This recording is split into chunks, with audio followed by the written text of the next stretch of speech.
নমস্কাৰ সুপ্ৰভাত বাতৰিলৈ স্বাগতম জনাইছো মাজনিশা গুৱাহাটীৰ গণেশগুৰি উৰণ হেতুত এটা হিহৰণকাৰী দুৰ্ঘটনা দ্ৰুতবেগী অচিনাক্ত বাহনে খুন্দা মাৰিলে এখন বাইকত আৰু বাইকখনৰ দুয়োজন আৰোহীৰে অৱস্থা খুবেই সংকটজনক তেওঁলোকক ততাতৈয়াকৈ লৈ যোৱা হয় চিকিৎসালয়লৈ দুৰ্ঘটনা সংঘটিত কৰিয়ে তীব্ৰ গতিৰে অহা এই বাহনখনে পলায়ন কৰে ঘটনাস্থলীৰ পৰা দুৰ্ঘটনাগ্ৰস্ত বাইকখনৰ নম্বৰ AS15M6544 সংকটজনক অৱস্থা দুয়োজন আৰোহীক GMCHলৈ প্ৰেৰণ কৰা হৈছে দুৰ্ঘটনা সংঘটিত কৰা বাহনখনৰ সন্ধানত দিছপুৰ আৰক্ষী মাজনিশা গুৱাহাটীত আন এক পথ দুৰ্ঘটনা এছামে তীব্ৰ বেগেৰে গাড়ী চলাই দুৰ্ঘটনা সংঘটিত কৰিছে আনৰো জীৱন বিপদলৈ ঠেলিছে আৰু মাজনিশা গুৱাহাটীৰ গণেশগুৰি উৰণ হেতুত এই যে দুৰ্ঘটনা দুজন বাইক আৰোহী খুব বেয়াকৈ আঘাতপ্ৰাপ্ত হৈছে সংকটজনক অৱস্থাত তেওঁলোকক চিকিৎসালয়ত ভৰ্তি কৰোৱা হৈছে দ্ৰুতবেগী অচিনাক্ত বাহনে খুন্দা মাৰিলে এখন বাইকত আৰু বাইকখনৰ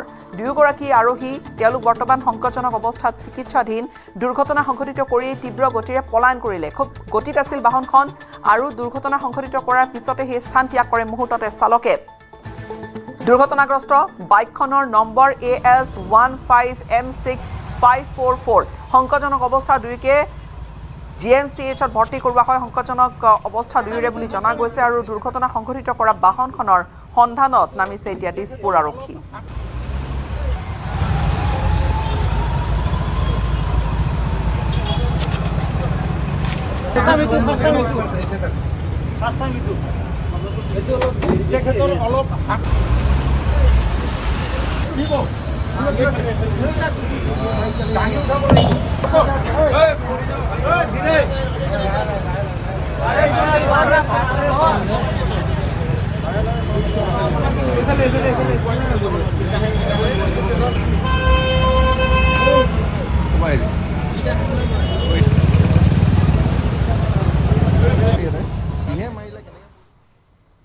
ভাৰতৰ নিৰ্বাচনী ব্যৱস্থাক আদৰ্শ হিচাপে ল'ব আমেৰিকাই ভাৰতৰ নিৰ্বাচনী ব্যৱস্থা আৰু মুখ্য নিৰ্বাচন আয়ুক্ত জ্ঞানেশ কুমাৰক খুব উচ্চ প্ৰশংসা কৰিছে ডোনাল্ড ট্ৰাম্পে ভাৰতৰ দৰে আমেৰিকাতো বাধ্যতামূলক হ'ব ফটো সম্বলিত ভোটাৰ পৰিচয় পত্ৰ আমেৰিকাত নিৰ্বাচনী সংস্কাৰৰ বাবে সেভ আমেৰিকা এক্ট সমৰ্থনৰ আহ্বান কৰিছে মাৰ্কিন ৰাষ্ট্ৰপতিগৰাকীয়ে শেহতীয়াকৈ আমেৰিকাৰ নিৰ্বাচন সন্দৰ্ভত জ্ঞানেশ কুমাৰে কৰা প্ৰশ্নৰ প্ৰসংগ উল্লেখ কৰিলে ট্ৰাম্পে বৈধ ফটো আইডি নোহোৱাকৈ আমেৰিকাত কেনেকৈ নিৰ্বাচন অনুষ্ঠিত কৰে বুলি প্ৰশ্ন কৰিছিল জ্ঞানেশ কুমাৰে আৰু সেই প্ৰশ্নৰ উদ্ধৃতি দি ভোটাৰসকলৰ বাবে ফটোযুক্ত পৰিচয় পত্ৰ বাধ্যতামূলক কৰাৰ পোষকতা কৰিছে ডোনাল্ড ট্ৰাম্পে নিজৰ ছ'চিয়েল মিডিয়া প্লেটফৰ্ম ট্ৰুথ ছ'চিয়েলত আমেৰিকাৰ ৰাষ্ট্ৰপতিৰ এটা বিশেষ পোষ্ট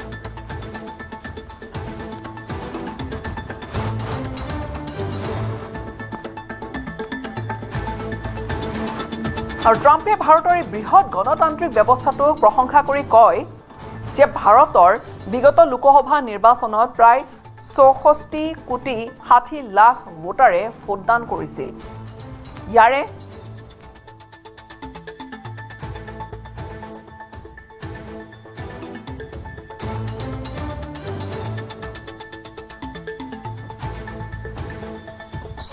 কোটি 60 লাখ ভোটাৰে বিগত লোকসভা নিৰ্বাচনত ভোটাধিকাৰ সাব্যস্ত কৰিছে ইয়াৰে 1%তকৈও কম লোকে ডাকযোগে ভোট দিছিল আৰু প্ৰতিগৰাকী ভোটাৰৰ বাবে বৈধ ফটোযুক্ত পৰিচয় পত্ৰ থকাটো বাধ্যতামূলক আছিল ভাৰতৰ এই ব্যৱস্থাক আদৰ্শ হিচাপে লৈ ট্ৰাম্পে আমেৰিকাত নিৰ্বাচনী সংস্কাৰৰ বাবে সেভ আমেৰিকা এক্ট শীঘ্ৰেই পাছ কৰাৰ আহ্বান জনায় যাৰ জৰিয়তে ভোটদানৰ বাবে নাগৰিকত্বৰ প্ৰমাণ পত্ৰ আৰু ফটো পৰিচয় পত্ৰ বাধ্যতামূলক কৰিব পৰা যাব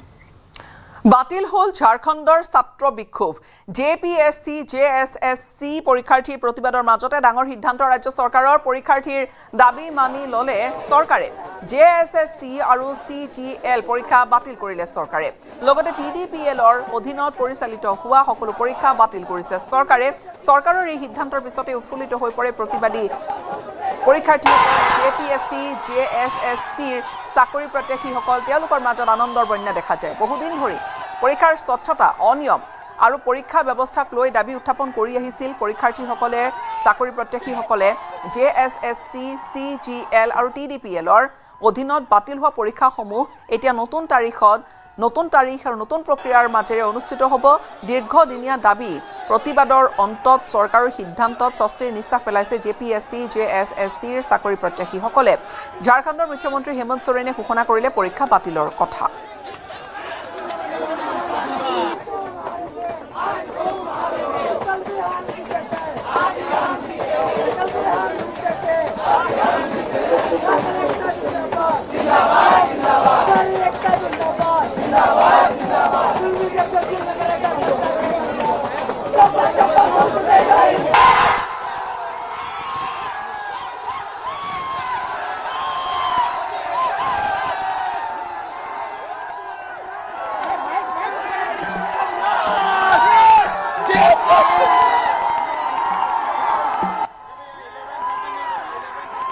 Speechless, no words. बोलने को कुछ नहीं बचा. No words. कुछ समझ में नहीं आ रहा क्या हुआ है. बस स्पीचलेस हूँ, कुछ नहीं पता. दबदबा था, दबदबा है और दबदबा रहेगा. तमाम छात्र नौजवान को बहुत बहुत धन्यवाद देता हूँ.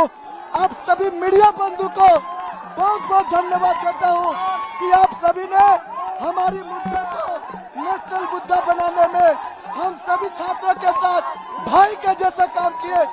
जब तक सीबीआई जांच नहीं होगा लड़ाई जारी रहेगा. माननीय मुख्यमंत्री जी ये भी बात आपको मानना पड़ेगा. सीबीआई से भागिए नहीं. यदि सीबीआई से भागते हैं तो हम समझ लेंगे आपका कहीं न कहीं मंत्रिमंडल विधायक उसमें शामिल है. देखिए अभी छात्रों की मुख्य सारी मांगों को मान ली गई. TDPL की सारी परीक्षाएं रद्द कर दी गई है. CGL भी रद्द कर दिया गया है. मुझे लगता है कि छात्रों को इस पर समझना चाहिए. जितनी भी मुख्य मांगे छात्रों के द्वारा थी सरकार मान ली है. छात्रों को बड़ा दिल दिखा के अब इस मामले को आगे बढ़ाकर छात्रों को वापस से पढ़ाई के टेबल भेजना चाहिए. आज इस विषय को पटाक्षेप करने के लिए हम लोगों ने कैबिनेट की विशेष बैठक की. इस बैठक में उन सभी चीजों का समाधान निकालते हुए हम लोगों ने निर्णय लिया है कि TDPL द्वारा किए गए परीक्षाएं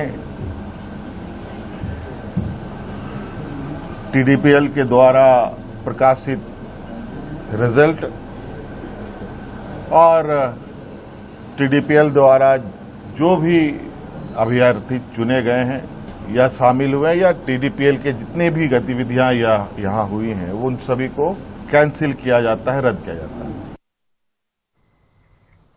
নিশদৰিকাৰ প্ৰলয়ংকাৰী বানৰ প্ৰায় এমাহ উকলি গ'ল যদিও অন্ত পৰা নাই বানপীড়িতৰ দুখ দুৰ্দশা.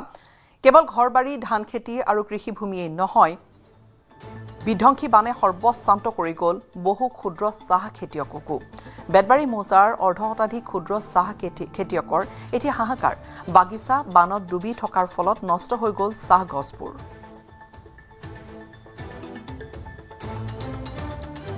যোৱা 20 জুলাইত অহা দিখৌদৰিকাৰ প্ৰলয়ংকাৰী বানে বহু ক্ষুদ্ৰ চাহ খেতিয়কৰ জীৱনলৈ নমাই আনিছে কাল অমানিশা. শিৱসাগৰ জিলাৰ শতাধিক ক্ষুদ্ৰ চাহ খেতিয়কৰ চাহ বাগিচা বলিয়া বানে নষ্ট কৰি থৈ গৈছে. মই বৰ্তমান শিৱসাগৰৰ বেতবাৰী মৌজাৰ 2 নং কোঁৱগাঁৱৰ নিবাসী বিপুল কাকতিৰ চাহ বাগিচাত আছো.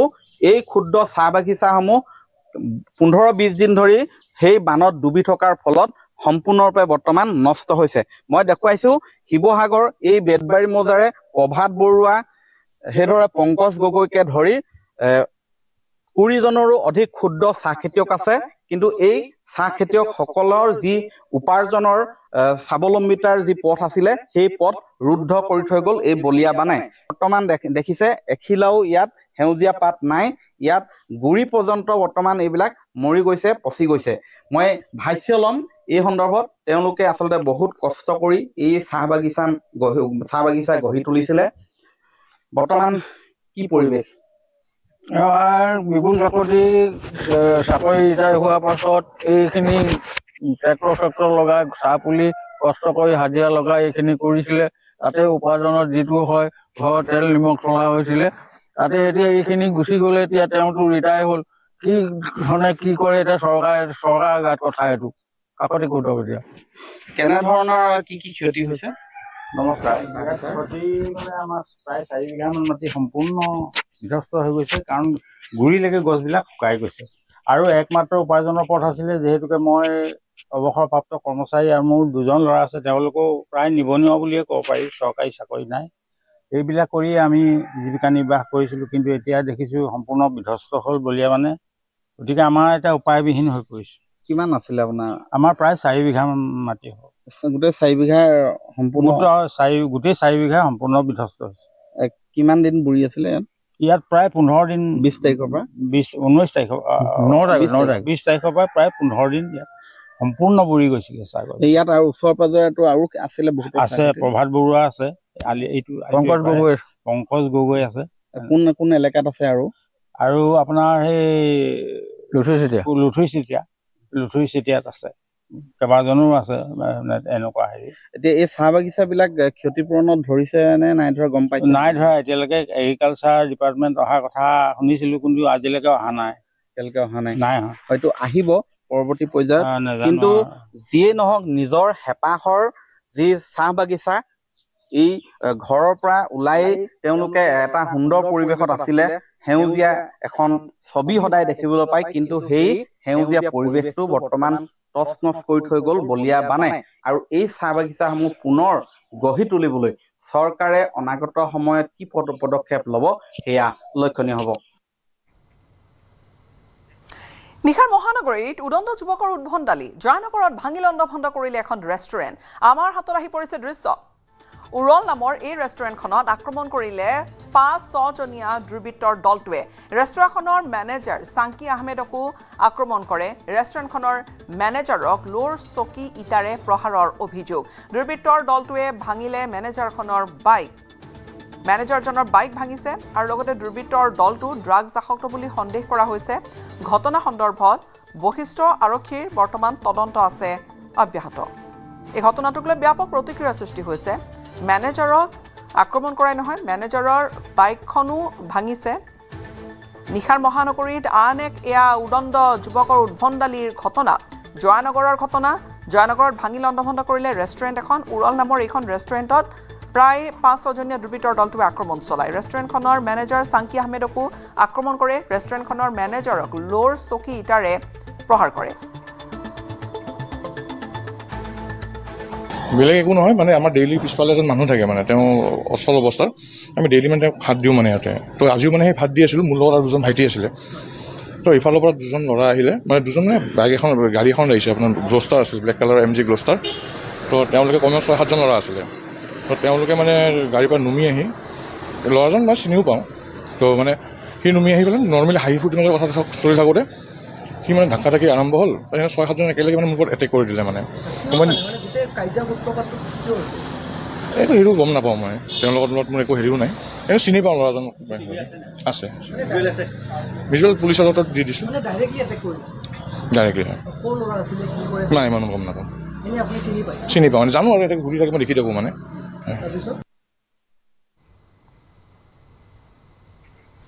মাৰাত্মক ড্ৰাগছ আৰু ইয়াৰ সৰবৰাহকাৰীৰ ঘাটিত যেন পৰিণত হৈছে এতিয়া বোকাখাত। আৰু বোকাখাতৰ বিভিন্ন স্থানত নিতৌ ৰাইজে কৰায়ত্ব কৰিছে ড্ৰাগছ সৰবৰাহকাৰীক আৰু ড্ৰাগছ সেৱনকাৰীক। বোকাখাতৰ পূব 10 গাঁৱত ৰাইজে হাতেলোতে ধৰিলে এটা ড্ৰাগছ পেডলাৰক, আৰু ৰাইজে গুৰুলকৈ পিটে এই পেডলাৰটোক। একাংশই ভাঙি পেলাই পেডলাৰটোৱে ব্যৱহাৰ কৰা স্কুটিখন। পূৰ্বে জেলৰ ভাত খোৱা ড্ৰাগছ পেডলাৰটোৱে পুনৰ নতুন নতুন যুৱকক ড্ৰাগছ যোগান ধৰাৰ অভিযোগ উত্থাপন কৰিছে স্থানীয় লোকসকলে।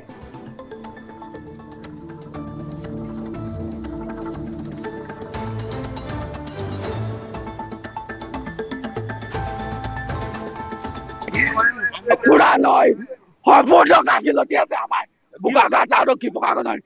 কি কম, মোৰ ফেমিলি গোটেই নষ্ট, চাৰ খা কৰি দিলে।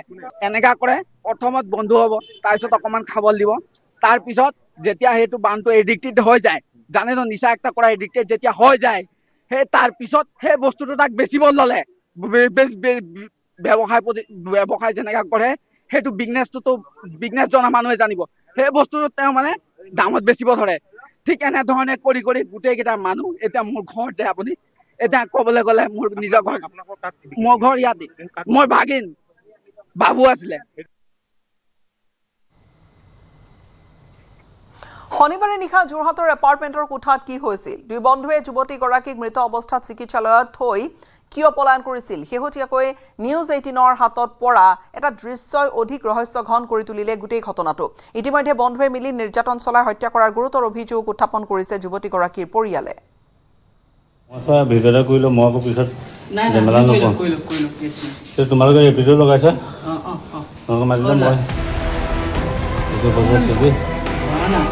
যোৰহাটৰ যুৱতীৰ মৃত্যু ৰহস্য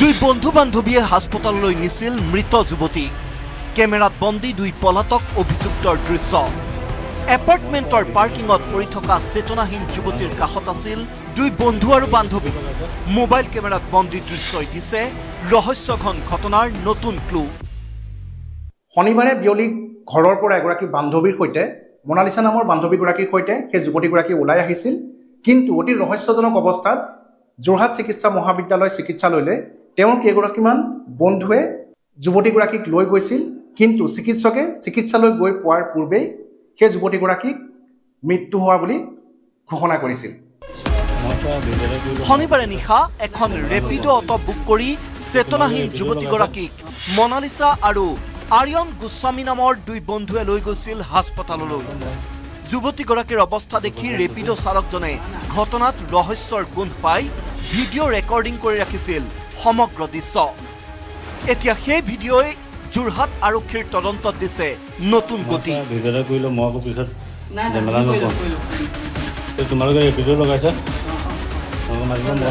অভিযোগ অনুসৰি শনিবাৰে বিয়লি মোনালিসা নামৰ এগৰাকী বান্ধৱীৰ সৈতে যোৰহাট নগৰৰ বজাৰলৈ ওলাই আহিছিল যুৱতীগৰাকী নিশালৈ নগৰৰ এটা এপাৰ্টমেণ্টত মোনালিসা আৰু আৰিয়ন গোস্বামী নামৰ বন্ধু এজনৰ সৈতে যুৱতীগৰাকী থকাৰ তথ্য স্পষ্ট হৈ পৰিছে এই ভিডিঅ'ত সেই নিশা চেতনাহীন অৱস্থাত এই দুই বন্ধু বান্ধৱীয়ে যুৱতীগৰাকীক চিকিৎসালয়লৈ লৈ গৈছিল পিছত যুৱতীগৰাকীৰ মৃত্যু হোৱা বুলি জানিব পাৰি পলায়ন কৰিছিল দুইজনে বৰ্তমানো যোৰহাট আৰক্ষীয়ে সন্ধান পোৱা নাই পলাতক আৰিয়ন আৰু মোনালিসাৰ কিন্তু মৃত্যুৰ পূৰ্বে কি হৈছিল যুৱতীগৰাকীৰ সৈতে পোহৰলৈ আহিছে ভয়ংকৰ তথ্য এতিয়া সন্দেহ কৰা হৈছে যে এই কোঠাটোৰ ভিতৰত যেতিয়া যুৱতীগৰাকী শনিবাৰে নিশা আছিল তেন্তে সেই নিশাও এই কোঠাটোৰ ভিতৰত ড্ৰাগছৰ পাৰ্টি হৈছিল নেকি বা তেওঁৰ একাংশ বন্ধুৱে ড্ৰাগছ সেৱন কৰি তাৰ পিছত সেই যুৱতীগৰাকীৰ সৈতে এনে কোনো কাণ্ড সংঘটিত কৰিলে নেকি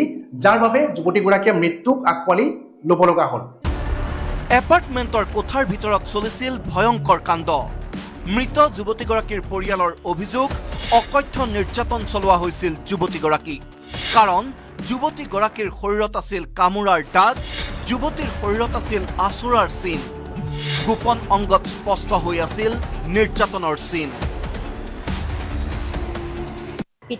পিঠিত দেখিছিলোঁ একদম পুৰা একদম ডাঙৰকৈ ৰঙাকৈ চিন এটা তাৰপিছত আৰু গোটেই মানে তলচোৱা চাবই নোৱাৰি মানে কামুৰি মেলি গোটেইখন মানে অৱস্থা নাইকিয়া কৰি থৈছে আৰু চকুত গুচাই দিছে নে কি দিছে নাজানো কিন্তু চকুটো পুৰা উখহি আছে আৰু একদম নেদেখা লিখা হৈ আছে তাইৰ চকুটো পুৰা একদম হেৰি হৈ আছে তাৰপৰা আৰু হেৰি গালত এনেকুৱা ইমান মানত এনেকৈ চিন্তা আছে কামোৰা চিন আছে নেকি কামোৰা চিন আছে শৰীৰত কামোৰা চিন আছে বান্ধৱীৰ সৈতে বজাৰলৈ অহা যুৱতীগৰাকীক হত্যা কৰা হ'ল নেকি শেষ সময়ত যুৱতীগৰাকীৰ সৈতে থকা দুই বন্ধুৰ পলায়নে অধিক গাঢ় কৰিছে এই সন্দেহ হেৰিয়ালে মেডিকেল নিউজটো এজনে আছিলে হয়তো বাকী য'ত হত্যাটো সংঘটিত হৈছিলে তাত কেইজন মানুহ আছিলে সেইটো এতিয়ালৈকে পোহৰলৈ অহা নাই এইটো CCTV বা এপাৰ্টমেণ্টৰ বেলেগ বস্তু চেক কৰিলে সুধিলে জনা যাব পৰিয়ালৰ অভিযোগ অনুসৰি যুৱতীগৰাকীৰ একাংশ বন্ধু আছিল ড্ৰাগছ আসক্ত সেই নিশা এপাৰ্টমেণ্টৰ কোঠাৰ ভিতৰত যুৱতীৰ বন্ধুকেইজনে ড্ৰাগছৰ পাৰ্টি কৰিছিল নেকি সেইকেইটা পুৰণা লগৰখিনিয়ে তাইক হয়তো মাতিছে চাগে এনে লগ পাওঁ বা তেনেকুৱা কিবা হেৰি কথা পাতি পেলাই চাগে হয়তো এপাৰ্টমেণ্টলৈ মাতিলে আৰু তাৰপিছত এই কাণ্ডটো কৰিলে যেন মোৰ সন্দেহ হয়। পুলিচে কোৱা মতে হয়, তেওঁলোকে মানে কৈছে যে এইটো তেওঁলোকৰ এই যুৱক কেইজন বা তেওঁলোকৰ লগৰ কেইজন এনেকুৱা ধৰণৰ কাৰ্যৰ লগত লিপ্ত আছে। ড্ৰাগছৰ নিচাত যুৱতীগৰাকীক নিৰ্যাতন চলাই হত্যা কৰা হ'ল নেকি? অটো চালকজনে কৰা এই ভিডিঅ'ৰ ভিত্তিত যোৰহাট আৰক্ষীয়ে কৰিছে তদন্ত। কিন্তু দুই মূল অভিযুক্ত মনালিছা আৰু আৰিয়ানক কৰায়ত্ব কৰাৰ পাছতহে স্পষ্ট হ'ব এই ৰহস্যঘন মৃত্যুৰ আঁৰৰ সকলো তথ্য। যোৰহাটৰ পৰা গৌতম বৰাৰ report, news 18 Assam north east.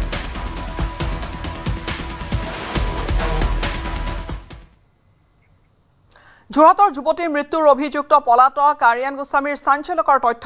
যোৰহাটৰ গৌৰী এনক্লেভৰ B2 ফ্লেটত ভাড়াতীয়া হিচাপে আছিল আৰিয়ান গোস্বামী। ফ্লেটটোত মাকৰ সৈতে থাকিছিল যদিও ঘটনাৰ দিনা ঘৰত নাছিল মাতৃ। আৰিয়ানৰ কোঠালৈ সঘনে অহা যোৱা কৰিছিল যুৱক যুৱতীয়ে। ফ্লেটৰ নিৰাপত্তাৰক্ষীয়ে সুকীয়াকৈ পঞ্জীয়ন কৰিছিল আৰিয়ানৰ ফ্লেটলৈ অহা লোকৰ নাম। আৰিয়ানৰ কৰ্মকাণ্ডত অতিষ্ঠ হৈছিল এপাৰ্টমেণ্টৰ আন আৱাসীসকল। পূৰ্বে ফ্লেটটোৰ আৱাসীয়ে আৰিয়ানৰ বিৰুদ্ধে যোৰহাট থানাত আনকি অভিযোগো দিছিল। আৰু পূৰ্বে ফ্লেটটোৰ একাংশ আৱাসীক আৰিয়ানে চোকা অস্ত্ৰৰে আক্ৰমণৰ চেষ্টা চলোৱাৰো অভিযোগ আছে। ইতিমধ্যে আৰক্ষীয়ে চিল কৰিছে আৰিয়ান থকা সেই ফ্লেটটো। মই চোৱা ভিডিঅ'টা কৰিলোঁ, মই আকৌ পিছত জেমেলা নকওঁ। তোমালোকে এই ভিডিঅ' লগাইছা? তোমালোকে মাতিলে মই এইটো পাছত ছবি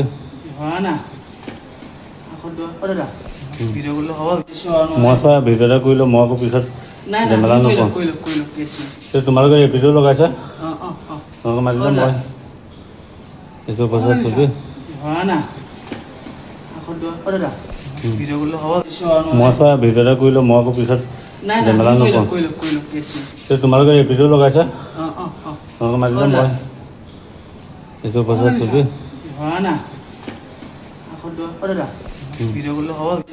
মই চোৱা ভিডিঅ'টা কৰিলোঁ, মই আকৌ পিছত জেমেলা নকওঁ। তোমালোকে এই ভিডিঅ' লগাইছা? তোমালোকে মাতিলে মই এইটো পাছত ছবি। অসমৰ পৰা অপহৃত শিশু উদ্ধাৰ হৈছে উত্তৰ প্ৰদেশত। ৰাজ্যত পুনৰ সক্ৰিয় হৈ উঠিছে শিশু সৰবৰাহকাৰী চক্ৰ। পুনৰ বহিঃৰাজ্যলৈ সৰবৰাহ হৈছে শিশু। আৰু এইবাৰ ঘটনা যোৰহাট নগৰৰ মাজমজিয়াৰ পৰা এটি কণমানি শিশু সৰবৰাহকাৰী চক্ৰই অপহৰণ কৰি নিছিল। 14 আগষ্টত যোৰহাট নগৰৰ লাচিত বজাৰত আইতাকৰ সৈতে বজাৰলৈ আহিছিল এটি শিশু। কণমানি শিশুটিক অতি কৌশলেৰে উত্তৰ প্ৰদেশলৈ অপহৰণ কৰি নিছিল এগৰাকী মহিলাই। অতি ক্ষিপ্ৰতাৰে তদন্ত আৰম্ভ কৰি আৰক্ষীয়ে উত্তৰ প্ৰদেশৰ কানপুৰ ৰেল ষ্টেচনত উদ্ধাৰ কৰিলে শিশুটিক। আৰক্ষীৰ বৃহৎ সফলতা, শিশুটিক কানপুৰৰ পৰা উদ্ধাৰ কৰিবলৈ সক্ষম হৈছে। অভিযোগ অনুসৰি শিশুটিক অপহৰণ কৰি নিয়া মহিলাগৰাকীয়ে যোৰহাট নগৰত ক্ৰয় কৰিছিল কিছু সামগ্ৰী আৰু সেই সামগ্ৰী ক্ৰয় কৰি অনলাইনত পৰিশোধ কৰিছিল ধন।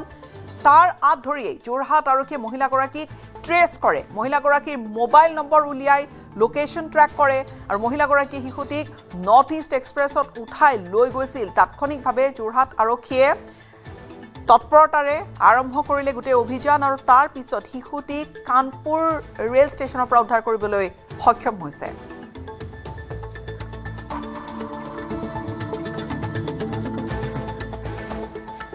মানে মাইক মানুহজনীও আহিছে আৰু নাতিনীটো আছে আৰু তাৰ আইতাকো আছে। ইয়াত আহিলে ক'লে মাইক মানুহজনী ক'লে কি আইতা আপুনি ব্লাউজ দুটা বাছক, নিজৰ পচন্দৰ বাছক। আকৌ মোক সুধিলে কি বাচ্চাৰ কাৰণে স্পৰ্টিং আছে? মই ক'লোঁ ব্লাউজে বিকোঁ, মোৰ ওচৰতো স্পৰ্টিং নাই। আকৌ বাচ্চাটোক লৈ পেলাই গ'ল ইফালে আপোনাৰ স্পৰ্টিং কিনিবলৈ। তাৰপিছত ভালেমান দেৰি অহা নাই, আধা ঘণ্টা ওপৰতে হ'ল। মই ক'লোঁ যে যাওক, বোলে মই দোকান বন্ধ কৰিবলৈ হৈছে, আপুনি ল'ব নাই? বোলে মই ক'লোঁ নাই অহা নহয়। মই ক'লোঁ যখন খবৰটো লৈ লওক। আকৌ আহিলে মানে খৰধৰকৈ আহিছে, এতিয়া কি হ'ল নহ'ল বোলে নাই পোৱা নহয়, বোলে বাচ্চাটো নাই পোৱা, মাইকী মানুহজনীকো নাই পোৱা। মই ক'লোঁ আপুনি ততাকালি একদম থানালৈকে যাওক, খবৰটো লওক।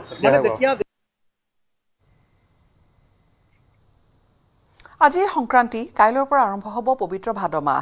ধৰ্মপ্ৰাণ অসমীয়াৰ বাবে ই এক অতি ভক্তিৰ সময়। কিন্তু এই বিশেষ দিনটোতো মৰিয়নিৰ আধ্যাত্মিকতাৰ কেন্দ্ৰবিন্দু ঐতিহাসিক নামঘৰ ভাগি আজি সম্পূৰ্ণ নিস্তব্ধ। শেহতীয়া ভয়াৱহ বানে ম্লান কৰিছে পবিত্ৰ সংক্ৰান্তিৰ উৎসাহ।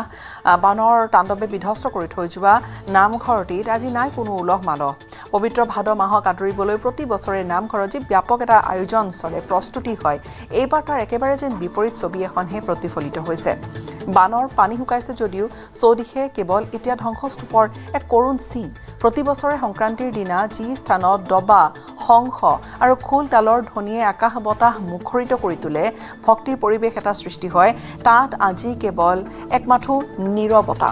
বানৰ বাবে নামঘৰৰ মজিয়া, আচবাব আৰু পবিত্ৰ পুথিসমূহৰ বিস্তৰ ক্ষতি সাধন হৈছে, যাৰ বাবে এই পবিত্ৰ ক্ষণত ভগৱানক প্ৰাৰ্থনা জনাবলৈ একত্ৰিত হ'ব পৰা নাই ভক্তপ্ৰাণ ৰাইজ। কাইলৈ পহিলা ভাদ হ'লেও নামঘৰ ভাগি পুনৰ সজীৱ কৰি তুলিবলৈ এতিয়াও প্ৰয়োজন হ'ব হয়তো আৰু বহু সময়ৰ। নামঘৰটোৰ এই উকা আৰু নিস্তব্ধ ৰূপ দেখি অঞ্চলটোৰ প্ৰতিগৰাকী লোকৰ চকু এতিয়া সেমেকি উঠিছে। মই এই মুহূৰ্তত মৰিয়নি সমষ্টিৰ এভাগ মই নামঘৰ দেখুৱাইছোঁ।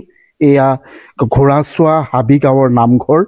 এই নামঘৰৰ অৱস্থা চাওক, মাত্ৰ কালি ভেটি ওলাইছে, নামঘৰৰ নাটঘৰ ওলাইছে, কিন্তু ইয়াতে এতিয়া পলস। মই অকণমান নামঘৰীয়া বৰদেউতা আছে, কিমান হৈছিলে পানী? পানী এককাল হৈছিলে।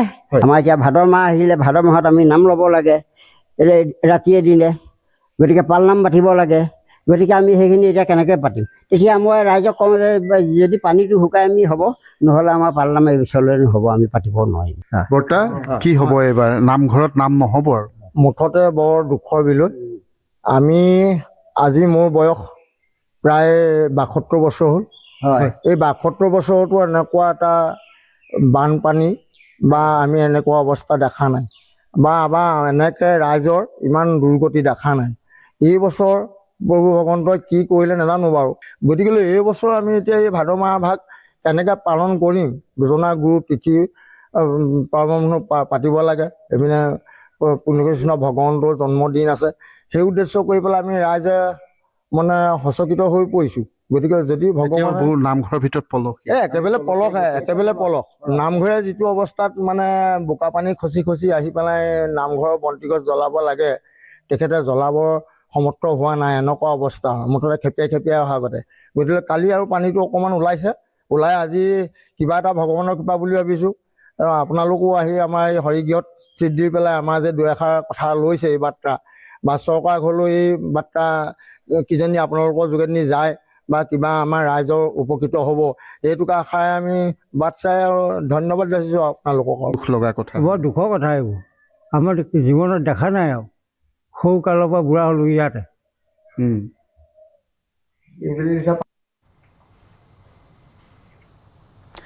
ঘৰৰ ভেটি ওলাল, কিন্তু থাকিবলৈ ঠাইৰ অভাৱত এতিয়াও বেলেগৰ ঘৰতে আশ্ৰয় লৈ আছে বানাক্ৰান্তই। প্ৰায় এমাহৰ পিছত বান বিধ্বস্ত ঘৰখনলৈ উভতি আহি কান্দোনত ভাগি পৰিছে এগৰাকী ৮০ ঊৰ্ধৰ বানাক্ৰান্ত। বলিয়া বানে উটুৱাই নিলে ভঁৰালৰ ৪৫ বস্তা ধানো।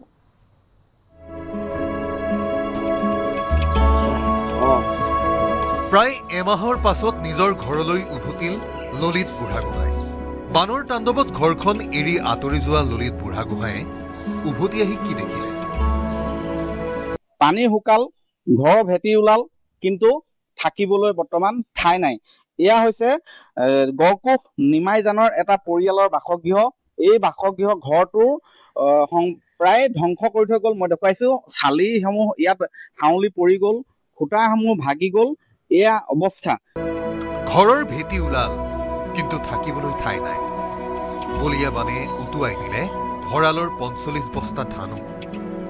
ভঁৰালৰ ধান আছে ৪৫ বিঘ, বুজিছেনে? সেইখিনি দাম মানে কিমান ধান নষ্ট হৈছে? ৪৫ বিঘ ধান। ৪৫ বিঘ? মোৰ ২ বছৰ ভাত, যোৱা বছৰ খেতি ভাত খোৱাই নাছিলোঁ, বুজিছেনে? খেতি কৰে? খেতি কৰোঁ, অকল খেতি হয়, অন্যটো উপায় নাই। এইবছৰ খেতি এইবছৰ নোৱাৰো আৰু, কঠীয়াও নাই। এতিয়া এইখনকে আপুনি ঘৰৰ কামকে কৰিব নে কঠীয়াই বিচাৰিব নে পথাৰলৈকে আপুনি যাব, কোনো উপায় নাই। অসহায় হৈ চকুলো টুকিবলগীয়া হৈছে ৮০ ঊৰ্ধৰ ললিত বুঢ়াগোহাঁয়ে। ধান খেতি কৰি জীৱন নিৰ্বাহ কৰি আহিছে, আৰু সেই যি ধান বাচি আছিলে ৪৫ বেগ ধান, সেই ৪৫ বেগ ধান সম্পূৰ্ণৰূপে নষ্ট হ'ল। জীয়াই থকাৰ যি প্ৰধান সম্বল তেওঁলোকৰ, সেই ধান নষ্ট হ'ল, আৰু এইবাৰ খেতি কৰাটো সম্ভৱ নহয়, সময় প্ৰায় উকলিব ধৰিছে। বলিয়া বানত সম্পূৰ্ণৰূপে ভাঙি তছনছ হ'ল ললিত বুঢ়াগোহাঁইৰ বাসগৃহ। পানী শুকাইছে যদিও ঘৰখনত নাই কোনো বয় বস্তু, নাই খাদ্য সামগ্ৰী। বানৰ প্ৰবল সোঁতে উটুৱাই নিলে ঘৰৰ সকলো সামগ্ৰী। থাকিবলৈ ঠাইৰ অভাৱত এতিয়াও বেলেগৰ ঘৰত আশ্ৰয় ল'বলগীয়া হৈছে 82 বছৰীয়া ললিত বুঢ়াগোহাঁইৰ 6জনীয়া পৰিয়ালটোৱে।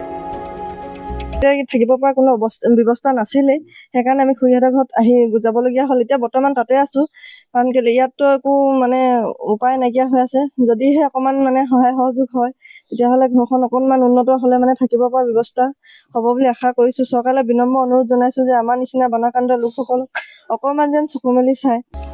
খেতিৰ ওপৰতে নিৰ্ভৰশীল পৰিয়ালটোৱে 2 বছৰৰ বাবে সাঁচি থোৱা 45 বস্তা ধানো উটুৱাই নিলে বানে।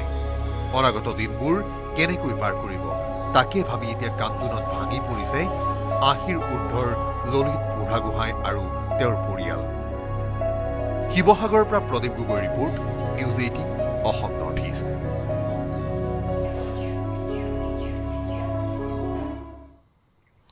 বাছা বৰমাত ভুৱা বন বিষয়াক আটক কৰা হৈছে। ভুৱা বন বিষয়া অজয় বৈশ্যক আটক কৰিছে আৰক্ষীয়ে। ধৃত অজয় বৈশ্যৰ ঘৰ হৈছে মুছলপুৰৰ বোনবাৰীত আৰু নিশা বালিভৰ্তি ডাম্পাৰ চালকক ধন দাবীৰ অভিযোগ আছে। নিজকে বন বিষয়া বুলি পৰিচয় দিছিল, ধন দাবী কৰিছিল অজয় বৈশ্যই। এই অভিযোগ তেওঁৰ বিৰুদ্ধে আছে। 27 নম্বৰ ৰাষ্ট্ৰীয় ঘাইপথত দীৰ্ঘ দিনৰে পৰা ধন দাবী কৰি অহাৰ অভিযোগ আছে। ডাম্পাৰ চালক মালিকৰ এজাহাৰৰ ভিত্তিতে অজয়ক আটক কৰা হৈছে আৰু ধৃত অজয় বৈশ্যক মাৰথন জেৰা বৰ্তমান বৰমা আৰক্ষীৰ।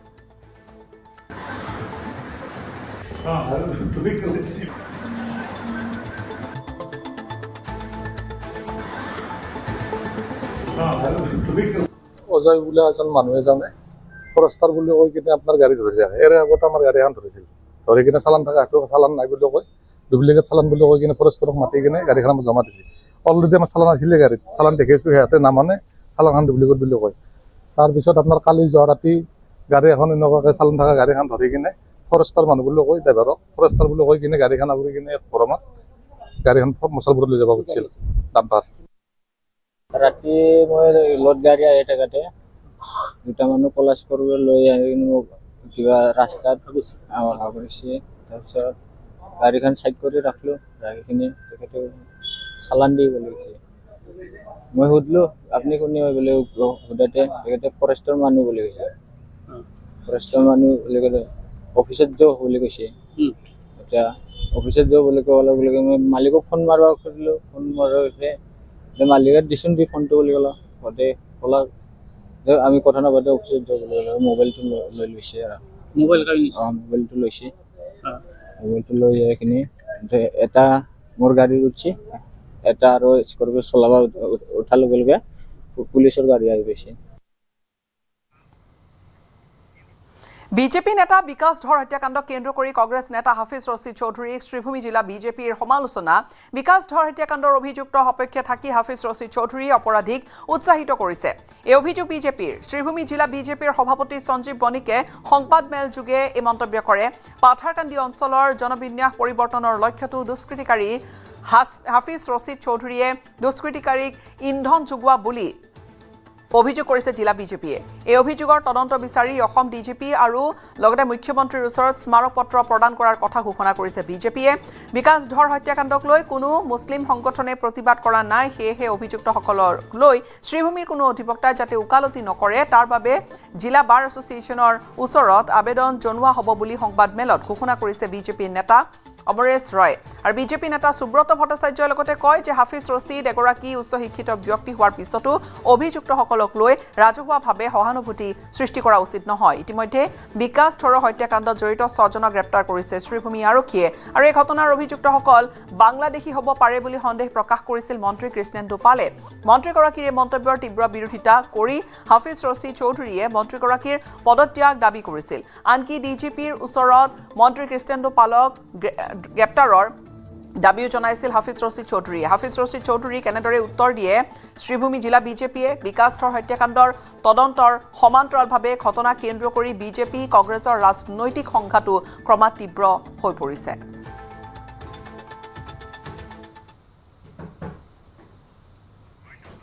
ইয়াৰ সৈতে সময় হ'ল বিদায় লোৱাৰ। নমস্কাৰ।